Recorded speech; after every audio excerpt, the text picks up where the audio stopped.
Hello everyone, so today I'm going to tell you an easy way to remove background from image.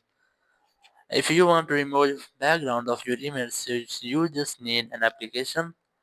So just install the app. First, open your Play Store app and here go to search bar and now search for an app named Pick Remove. Just search for it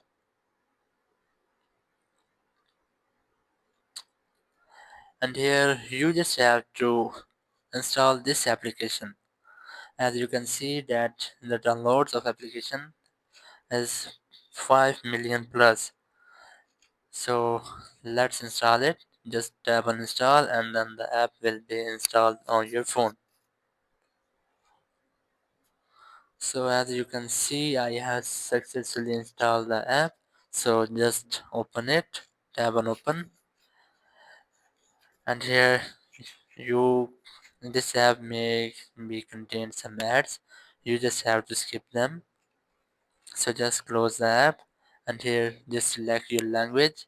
As I have selected English, so just tap on done and here you just have to select what you want to do. So I'm going to select the 3, so just tap on next and here scroll to right. Now tap on start and after that just enable the permissions of app.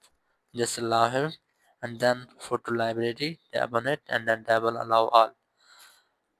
And now you are ready to remove background of your photos. So just tap on Remove.bg and here you have to select the photo which you want to remove background. As I'm going to choose this one, so just select it and then watch the ad and after ad your photos background will be successfully removed. As you can see, it has successfully removed the background of a photo. So if you want to download it, so just tap on save option and after that your photo will be downloaded to your gallery. So that's how you can remove background of your photos. Thank you very much for watching the video and the next video. Bye bye.